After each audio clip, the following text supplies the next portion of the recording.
वर्षों नहीं, सदियों बाद ज्ञानवापी परिसर में दुनिया ने वो देखा जिसे सनातन धर्म के आस्थावान बाबा यानी आदि विश्वेश्वर स्वयंभू महादेव का स्वरूप कह रहे हैं और मुस्लिम पक्ष उन्हें फव्वारा कह रहे हैं। ज्ञानवापी के अंदर एक हौज जिसमें पानी भरा है, उस हौज के बीचों बीच एक घेरा बना है। उस पर सीढ़ी रखकर पहुंचने पर पता चला कि पानी के अंदर कुछ है। पानी निकला तो अंदर पत्थर की विशाल आकृति थी जो शिवलिंग की तरह दिखती थी, लेकिन इस आकृति के टॉप पर कुछ निर्माण के चिन्ह नजर आते हैं जो पत्थर के कलर, नेचर, टेक्सचर से बिल्कुल अलग दिखते हैं। इस आकृति के ऊपर 5 खांचे कटे हुए दिखाई देते हैं और बीच में एक सुराख दिखती है और यही सुराख शिवलिंग और फव्वारे के विवाद का आधार है। शिवलिंग का काफी विराट रूप है, 3 फुट का वो करीब शिवलिंग है।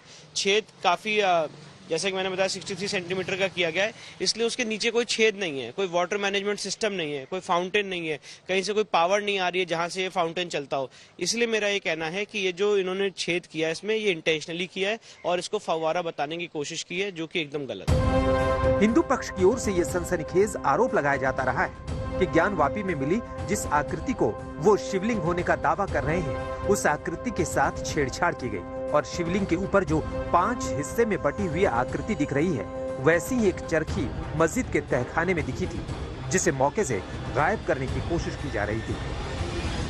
एडवोकेट कमीशन की रिपोर्ट में ये भी लिखा है कि जो आप 5 टाइप का आकार देख रहे हैं वो शिवलिंग का ओरिजिनल पार्ट नहीं, वो अलग से रखा गया है। तो साथ ही साथ कोरोबोरेटेड बाय गवाही जो वहां के केयर टेकर है, उनसे पूछा गया कि इसके ऊपर क्या रखा है आपने, तो उन्होंने कहा कि इसके ऊपर फव्वारा चलता था जो 12 साल पहले चलता था, फिर बोला 20 साल पहले चलता था। और उसके बाद नेक्स्ट कोरोबोरेशन ये है कि अभी रिसेंटली वहां से कुछ लोग, एक चक्री थी जो स्टोर रूम में रखी हुई थी मस्जिद के, वहां से उसको ले जा रहे थे।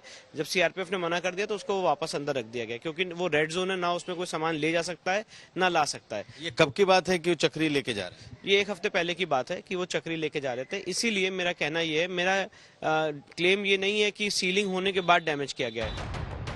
हालांकि हिंदू पक्ष के आरोपों पर मस्जिद इंतजामिया कमेटी की अपनी दलीलें हैं। मसाजिद कमेटी के महासचिव का कहना है कि जब रेड जोन सील है तो कोई कैसे चरखी हटा सकता है। देखिए, झूठ की भी कोई सीमा होती है। ऐसा झूठ बोलने और झूठ को बढ़ावा देने वालों के लिए हमारी गुजारिश है कि कम से कम सीमा के अंदर झूठ ही अगर बोलना है तो कम से कम सीमा के अंदर तो रहकर झूठ बोले। आप खुद अंदाज़ा लगाइए कि जिस दिन ये सब मामला सामने आया है उसी दिन से वो वज़ू खाना सील कर दिया गया, तो कौन जाकर छेड़छाड़ कर रहा है उससे?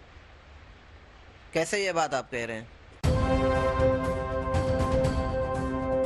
हालांकि हिंदू पक्ष की ओर से कहा गया है कि शिवलिंग नुमा आकृति वाला हिस्सा दशकों से मुस्लिम पक्ष के कब्जे में है और ये छेड़छाड़ कब हुई इसकी पुख्ता जानकारी नहीं है।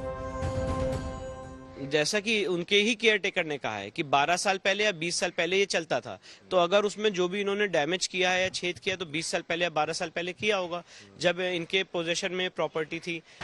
ज्ञानवापी मामले में 5 महिलाओं की अर्जी सुनने लायक है या नहीं, इस पर जिला जज की अदालत में फिर सोमवार को सुनवाई होनी है। लेकिन उससे पहले हिंदू पक्ष ने परिसर में मिले शिवलिंग के साथ छेड़छाड़ का संगीन आरोप लगाया है। हालांकि इस विवाद पर अदालत में बहस तब होगी जब सर्वे की रिपोर्ट में सामने आए सच को लेकर अदालत सुनवाई शुरू करेगी।